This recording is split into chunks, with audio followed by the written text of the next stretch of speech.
If you've watched a few of my videos by now, you might know that I originally came from that very traditional American talk radio conservative Republican GOP type of tradition.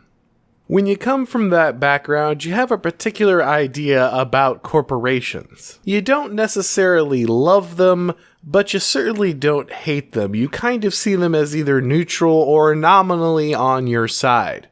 The Republicans and the talk radio crowd, they tend to tie economic success in as part of patriotism. They tend to tie it in as part of the idea of American greatness. We are great because our ideas are great, and our greatness has led to our incredible prosperity, and corporations are economic engines of success, and therefore, in some way, even if corporations aren't explicitly on our side, they are at least part of the American success story, and therefore seen as kind of an ally for conservatives. And this gets reinforced even by liberal media. Liberal media always claims that big corporations are on the side of the Republicans. They are on the side of the conservatives because they like their fiscal policy, they like their tax cuts, and so this is why they are always talking about Republicans being defenders of the corporate interests. Now, when you're in that traditional GOP zone, when you're in that traditional talk radio zone, you don't realize that this is actually just those ideas being assigned to you by the media. It doesn't really occur to you that these beliefs are being provided to you in hopes that you will pick them up and carry them. And that's exactly what most people do. They end up adopting these ideas and these views as their own, and they end up defending these giant corporations who have none of their interests at heart as part of their political identity. And while plenty of this still goes on from people like the Daily Wire crowd or even the PragerU crowd, there is now a backlash towards this perspective because it is becoming more and more obvious that corporations are in no way on the side of conservatives. With the now blatant attacks on traditional values from most of these giant corporations in every venue, be it their advertisements or the programming they put on television or what they're putting in the movie theater or what they're pushing out in the boardroom, it's becoming increasingly clear where their loyalties lie. It's becoming increasingly clear as we see companies like Amazon and Apple and Nike and all these others basically fund ongoing riots across the United States. It's really hard to pretend that these people are pro-traditional values, pro-conservative, and really in any way an ally of the right wing. Corporations aren't expecting you to adhere to any kind of traditional Christian morality. Instead, they're threatening to fire you if you don't sit through a diversity training seminar where you admit all of your privileges.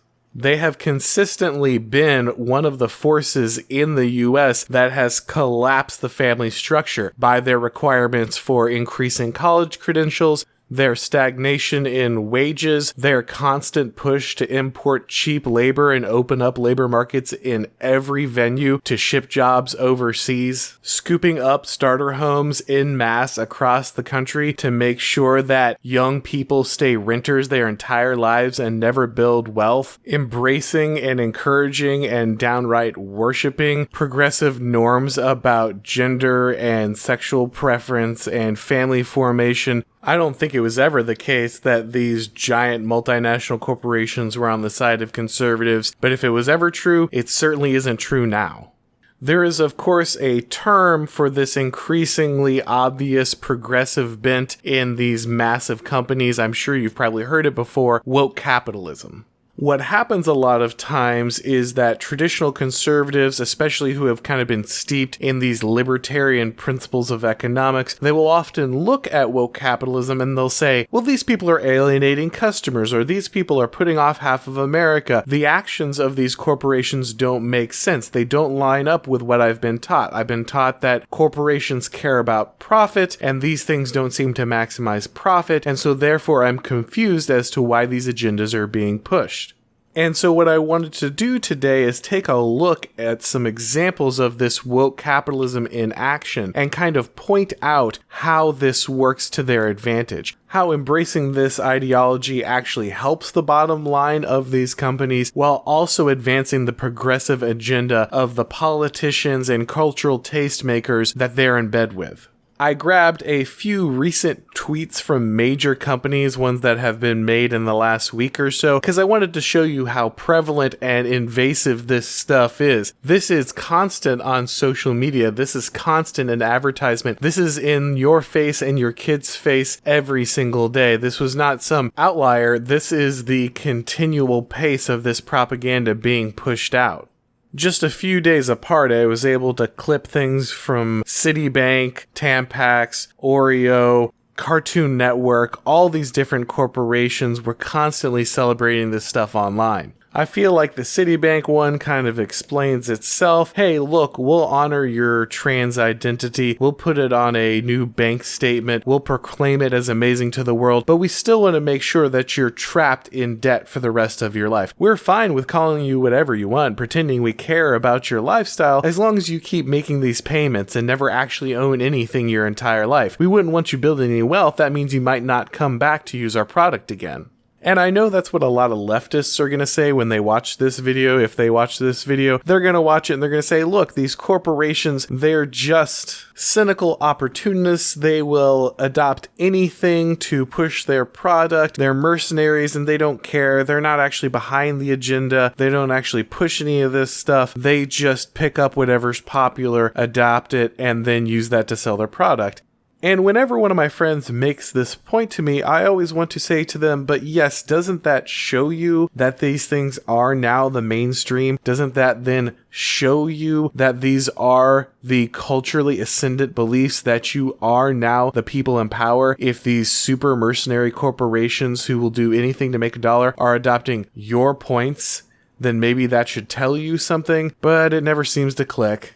And either way, I don't think that they adopt these things just because they're popular. I think that is definitely part of it. I think that they will portray themselves as the mainstream, whatever the mainstream happens to be. But I think there is a particular value in these giant corporations pushing this ideology, and I'll explain that here in just a second. So all we have to do is look at this Tampax tweet here, this advertisement. I think it's very clear what's going on. I think this is kind of the perfect way to explore this. So we look at it and it's clearly saying that everyone who gets a period isn't a woman, everyone who bleeds isn't a woman. We need to embrace this trans identity. We need to have this tolerance and understanding. We need to normalize the idea that people of every gender identity will have this experience. And a lot of the times you'll see, someone like Ben Shapiro or someone look at this and they'll just say, oh, this is ridiculous. The party of science, they don't care about science. They just say all these things that aren't true, that aren't factual. They can't possibly be true. They're not scientific. They're not in line with reality. And yeah, that's absolutely the case, obviously, here, right? Like, we know that's the case. But there's something else going on here. It's not just this denial of reality. There is something else happening. There is something being gained by the corporation by embracing this, beyond just the political win because it's popular. You see, this entire detachment from identity is very useful to these giant corporations for a lot of reasons, and all types of identities. If they can get people detached from their identities, be they religious, be they cultural, be they national, be they sexual or gender, it doesn't matter. If they can get them detached from these identities, there's actually a benefit to the corporation.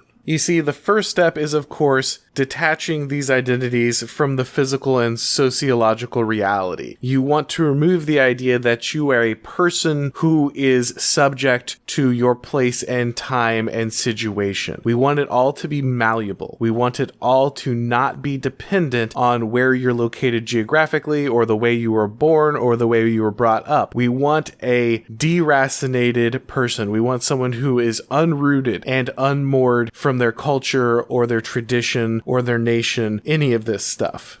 Once you are completely removed from this identity, you still need one. Human beings are social animals. We seek to define ourselves. And so even though you have lost these roots, you've lost these connections, you still have a deep desire to then find your identity. Corporations then take advantage of that impulse by creating these identities as consumer items. Identities are now not something that you're born with. It's not something that is inherent to you and to situations you were born into. Instead, your identity is something that you can try on, you can consume, and then you can discard when you're done with it. And an identity is now an experience to be purchased and then discarded, and you move on to the next one. The blank slate and the disposable nature of your identity now makes you the perfect consumer. Now something like tampons, which had a built-in ceiling on the market. It was always only going to serve about half the population. Now it can be sold to everybody. Whoever happens to be assuming that identity this week is now a possible consumer. And of course, they may discard that identity next week and move on to another product. So there's a constant rotating demand that could theoretically come from anyone at any time. It opens up the entire country, possibly the entire world, to consuming every single product.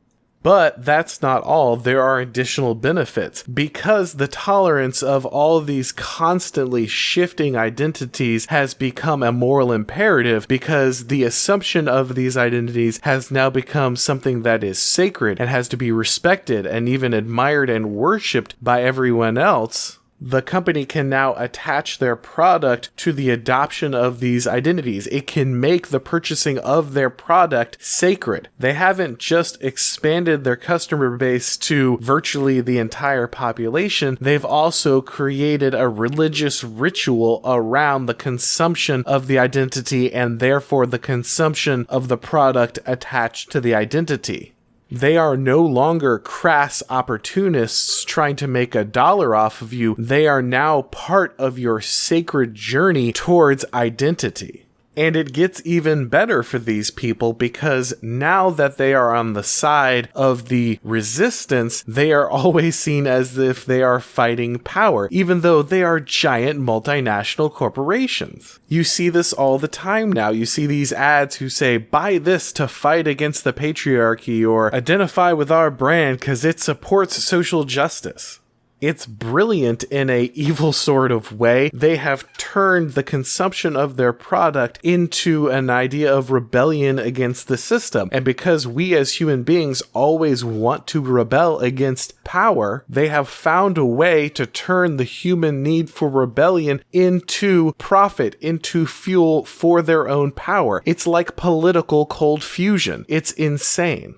And I think this is why we see corporations acting the way they do. It can be very confusing for people who are used to the conservative, Republican, even libertarian mindset when it comes to corporate behavior. But I think if we look what woke capitalism actually does, if we see woke capitalism in action, it explains the behavior of the corporations we're seeing all around us. Thanks for watching, guys. If you like this video, please go ahead and hit like. If you're new here and you want to go ahead and hit subscribe, I really appreciate it. If you'd like to follow me on Twitter or donate to my work on Subscribestar, the links to do that are below the video. Thanks again for watching, guys. I'll talk to you next time.